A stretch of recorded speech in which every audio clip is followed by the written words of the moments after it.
I'm Emily Carson, and tonight is my first night shift at St. Harlow Hospital. My co-worker Jacob Reed warned me it's quiet at night.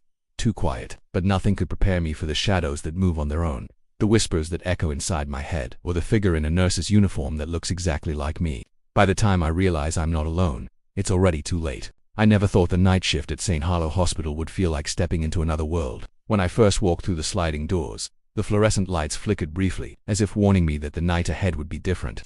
The smell of antiseptic mixed with a faint sour temps that I couldn't place clung to everything. I reminded myself it was probably just the combination of chemicals and the cold, stale air of an empty hospital. But still, something in my chest tightened, a sense of unease that I couldn't shake. The hallways were eerily silent, except for the faint hum of the monitors and the occasional beep from a distant room. My shoes echoed against the linoleum floor, each step sounding unnaturally loud in the quiet. I kept telling myself I was imagining things, that the shadows at the corners of my vision were just tricks of the light, but the feeling of being watched only grew stronger. Every time I turned a corner, I half expected someone to be there, yet the corridors remained empty. I passed room 207, one of the more isolated patient rooms on my floor. Normally it was quiet, sterile, and uneventful, but tonight it felt different. The door, which should have been firmly shut, was slightly ajar. I could see nothing but darkness inside, and a chill ran through me as I hesitated. A flicker of movement caught my eye just for a moment, but when I looked directly, the room was empty. My pulse quickened, and I tried to focus on my routine tasks, forcing myself to breathe evenly and ignore the prickling sensation along my spine. As I moved down the hall to check on the supply room, I noticed the lights flickering intermittently. Each flicker seemed to stretch time, making shadows elongate and twist across the walls. For a moment I thought I saw my own reflection in the polished floor, but it didn't move when I moved. My reflection lingered behind me, a second image that stared with hollow, lifeless eyes. I shook my head and laughed nervously, but the sound echoed strangely, almost as if the building itself had swallowed my voice and returned it slightly distorted. Reaching the supply room, I fumbled with the lock, hands trembling despite my best efforts to appear calm. The room smelled faintly of antiseptic, but underneath there was something sour, almost rotten. I shook my head and tried to focus, reminding myself that exhaustion was playing tricks on me. Yet as I turned to leave, I felt a presence behind me. I spun around, but the room was empty. I could feel it, though, an invisible weight pressing down on my shoulders, something cold and heavy. Deciding I had lingered too long, I hurried back down the hall. The fluorescent lights above flickered violently, throwing sharp shadows that seemed to stretch unnaturally, as if reaching for me. When I reached the nurse's station, I noticed the clock on the wall, its hands moving backward, ticking slowly in reverse. Panic surged in my chest. I rubbed my eyes and looked again, but it remained the same. The station, usually orderly and sterile, now seemed distorted, almost alive. The monitors flickered with static, and on one, a face appeared for just a second, my own face, twisted and smiling in a way I could never be capable of. As I turned to leave, my gaze fell once again on room 207. The door, which had been ajar, was now fully open. Inside, I saw a figure sitting on the edge of the bed, hunched forward, head hanging low. It wore a nurse uniform identical to mine. My stomach dropped, and my legs felt frozen. I knew instinctively that this wasn't a patient or a co-worker. Something about the figure was wrong, unnatural. Its movements were jerky, almost mechanical, like a broken puppet. I stared, unable to look away, my mind screaming at me to run. And then, slowly, the figure lifted its head.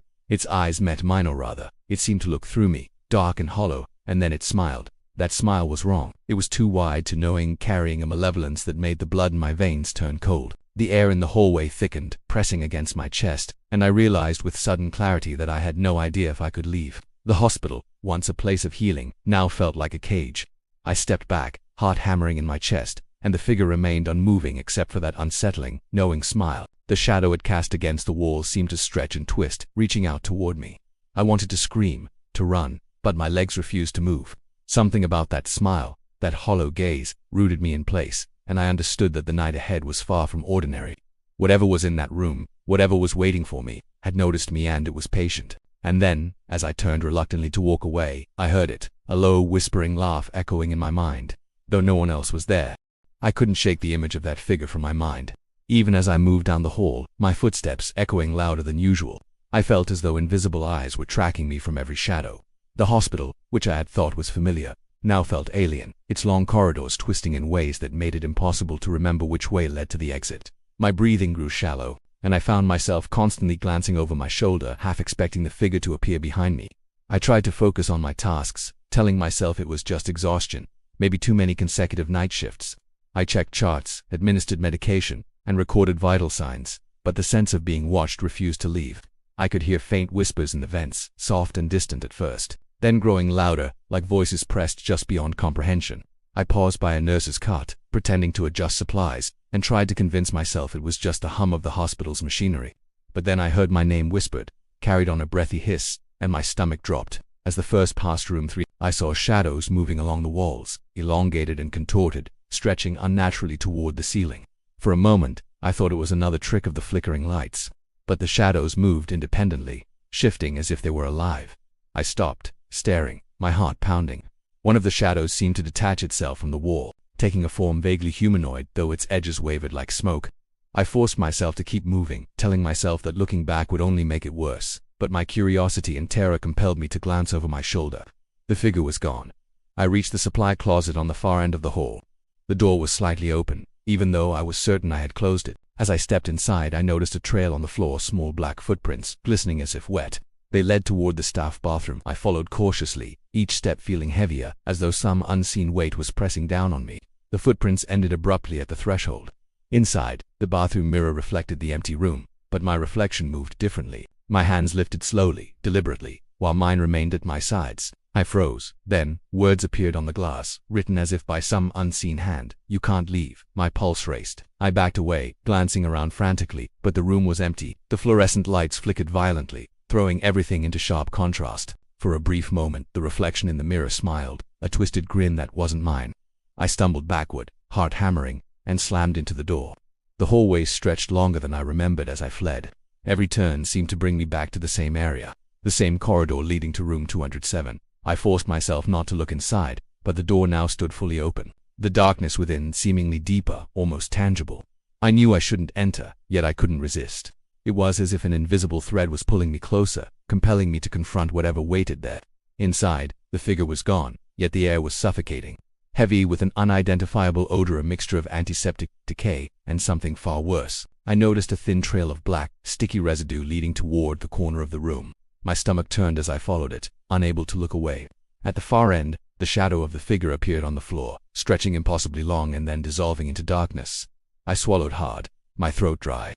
I tried to leave, but the door slammed shut with a deafening crash, making me stumble. The room seemed to pulse, the walls closing in, breathing with a life of their own. And then I felt a cold, almost electric touch on my shoulder. My blood ran cold. I spun around, but the room was empty. A whisper filled my mind, not from my ears but directly into my thoughts. "You belong here now." I bolted to the door, yanking it open, and fell into the hallway. The lights flickered again, and I saw them, hundreds of tiny figures pressed against the walls, all wearing my uniform, all staring at me with hollow, empty eyes. Their mouths moved, but no sound came out. Panic surged as they began to move toward me, crawling and slithering, a swarm of imitation nurses, all intent on surrounding me. I ran, my mind screaming, the figures advancing relentlessly. Every hallway seemed endless, every turn bringing me face to face with more of them. And when I finally reached what I thought was an exit, I saw it, my own face, emerging from the darkness, staring at me with that same hollow, knowing smile. It lifted a hand to wave, mimicking my own movements perfectly. I froze, paralyzed with terror, and the shadows whispered again, louder this time. "We've been waiting for you." I tried to tell myself I was hallucinating, that the exhaustion and stress of the night shifts were playing cruel tricks on me. But no explanation could account for the whispers that followed me through the vents, for the faint scratching that seemed to come from beneath the floorboards, or for the sensation of cold fingers brushing against the back of my neck. I couldn't trust my eyes, my ears, or even my own reflection anymore. Something in this hospital was alive, and it knew me. I moved down the hallways cautiously, my footsteps muted by the thick carpet of dread settling over me. Rooms that should have been empty were no longer so. I caught glimpses of dark silhouettes standing silently in corners, watching, waiting. They never moved when I looked directly at them, yet I felt their presence pressing in from every angle. The steady beeping of the heart monitors became erratic, slowing and speeding in ways that mirrored my own panic, or perhaps controlling it. I went to check on a patient I had never seen before. The bed was empty, the sheets twisted, rumpled as if someone or something had been violently removed. The monitors blinked on and off, showing brief, distorted images, faces I didn't recognize, blurred and screaming. On one monitor, a single word flickered repeatedly, "Alive." My breath caught in my throat and I stumbled backward, my hand trembling against the wall. The hallway seemed to bend around me as I ran, twisting in impossible ways. I tried to reach the main nurses' station, hoping to find a security guard or another staff member, someone who could tell me I wasn't losing my mind. But the station was empty. The monitors dead except for static that occasionally formed fleeting shapes, sometimes a face, sometimes my own. Each time I blinked, the shape changed, mocking me. I felt a cold sweat run down my back. Then I saw the figure from room 207 now standing in the middle of the hallway. Its movements were jerky, unnatural, like a puppet with broken strings. Its uniform was identical to mine, its face pale and hollow, but its eyes burned with a darkness that seemed to pierce right through me. I froze. The figure tilted its head, studying me, and I realized with horror that it was mimicking my every gesture, my every heartbeat. I tried to back away, but my legs refused to cooperate. The hall stretched endlessly before me, doors appearing and disappearing at random. Every time I thought I had escaped, I was back in room 207, staring at that same bed, that same empty darkness. My mind screamed, my heart pounding like a drum inside my chest, and I felt the creeping sense that I was being pulled into something far larger and far older than myself. The air grew thick, suffocating, and a low whisper began in my ears. Not audible to anyone else, but a clear, distinct voice inside my skull. It repeated my deepest fears, the ones I had never shared with anyone, twisting them into cruel mockery. My own thoughts were no longer my own. I stumbled, falling to my knees, trying to shield myself from the invisible assault. Then I felt the cold, writhing touch of black threads crawling across my skin, like a swarm of spiders. I screamed silently, my mouth unable to produce sound as the threads wrapped around my arms and legs, lifting me slightly off the floor. The figure on the bed slowly rose, tilting its head as it watched, the corners of its mouth curling into a cruel smile. The threads tightened, pulling me closer, and I realized with utter horror that it was not flesh that touched me, but something alive and malicious, eager to consume. My mind fought to cling to reality, but reality had abandoned me. Every reflection, every shadow, every whisper seemed to confirm the same terrifying truth. I was no longer alone, and I was losing control. My own memories were being twisted, my identity questioned, and I understood that whatever this thing was, it was learning me, studying me, preparing to replace me. The figure finally reached out fully, the threads wrapping around my chest and shoulders. I struggled, but there was no escaping. The whispers became a chorus, chanting my name and laughing, echoing through the endless halls. And then, in the darkness, a new sound emerged, soft at first, almost gentle, like a lullaby. But it was not comforting. It was mocking, taunting. It carried a single unmistakable message. You were never alone. I collapsed to the floor, gasping for breath, my body trembling uncontrollably. The hallways seemed to pulse with life, alive with unseen watchers. I realized with sickening certainty that the hospital was not a place for healing, it was a trap.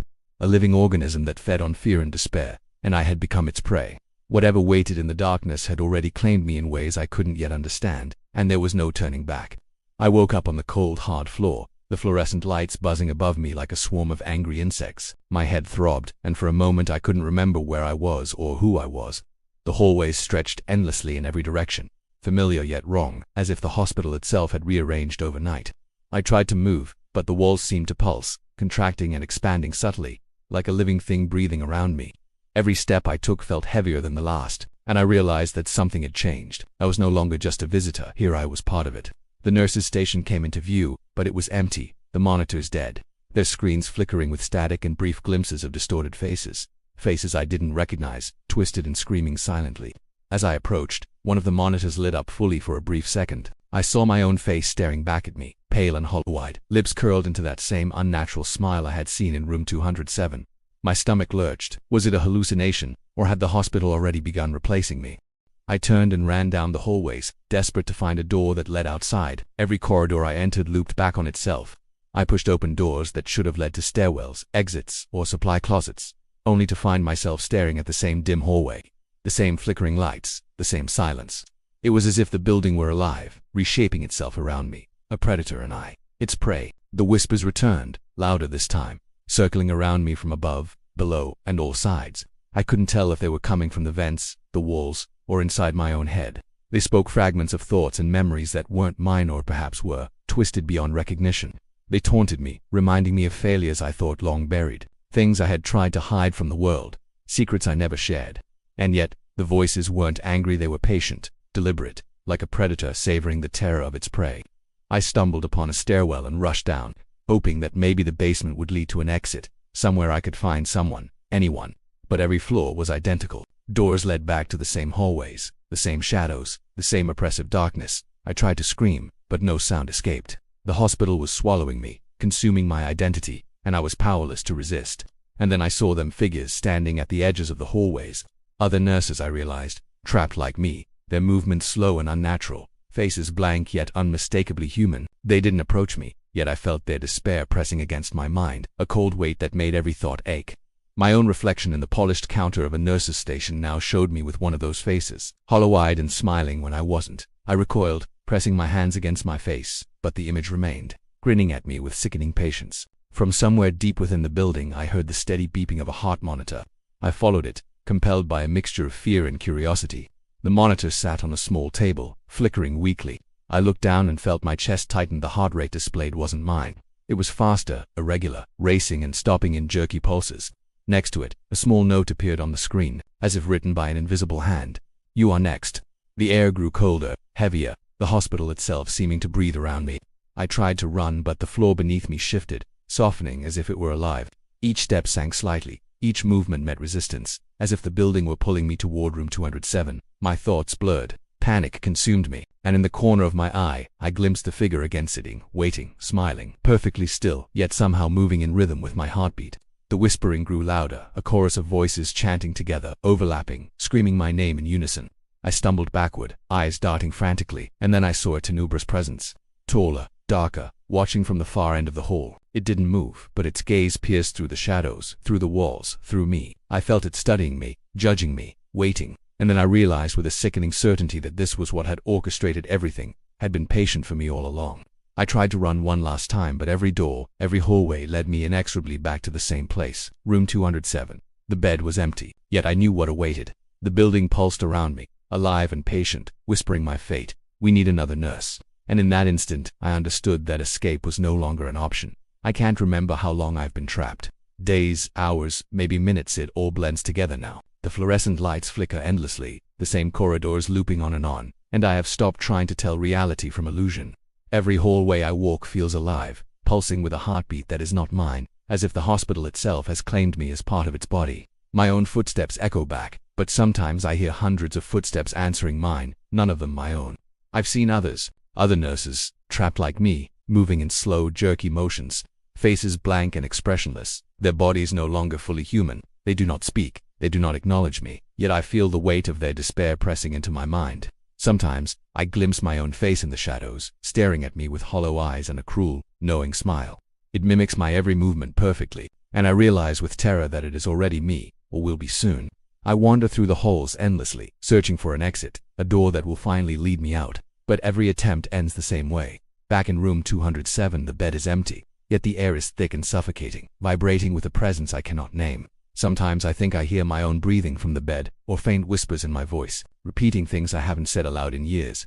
The hospital is learning me, absorbing my thoughts, my fears, my memories, until there is nothing left that belongs to me. The figure from the earlier nights is always there now, sitting on the edge of the bed. It tilts its head, smiling, copying my gestures perfectly, my heartbeat syncing with its slow, unnatural rhythm. I try to back away, but the floor beneath me feels alive, soft and pliant, pulling me toward it. The walls pulse, the ceiling bends, and the whispers grow louder, overlapping in a chorus of anticipation, laughter, and the echo of my own thoughts. Sometimes, I see glimpses of something taller, darker, lurking in the far corners of the hallways, watching patiently. Its presence is ancient, patient, a predator waiting for its prey to fully surrender. I can feel it studying me, understanding me, dissecting my mind, and I know with certainty that the hospital has been alive long before I arrived. Room 207 is not just a room, it is the center of it, a heart that devours those who enter. I have stopped trying to resist fully. My mind slips in and out of clarity. Occasionally, I catch my reflection in a monitor or a polished surface, and the face staring back at me is not mine. It smiles when I do not, frowns when I cannot, and moves independently, mocking me. I feel myself fading, my memories blurring, my identity slipping like sand through my fingers. The whispers tell me I am becoming one of them. The bed shifts under the figure's weight as it rises, moving closer. Its movements are jerky but deliberate, a mirror of my own nervous gestures. I realize now that it is not alone. The hospital has multiplied me, created dozens of copies in shadow and reflection, all learning me, all preparing to replace me entirely. I see them in glimpses behind doors, through mirrors, even in my own peripheral vision. They are patient, silent, unyielding. I write this now because something inside me wants to remember who I was, to leave a trace of reality. But I fear these words may vanish, as if the hospital can erase them before anyone reads them. I am still here, still breathing, but the person who walked in on that first night is gone. I am already part of the building, part of its pulse, a whisper among the walls. And sometimes, when the lights flicker just right, I see the final truth. My own face lies on the bed in room 207, staring up at me with hollow, empty eyes, smiling cruelly. I realize then that this is my fate.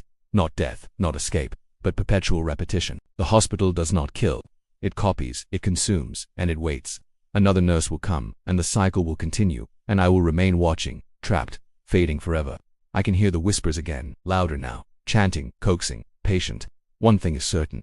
No one ever truly leaves St. Harlow Hospital. Not me, not anyone. The nurse never leaves.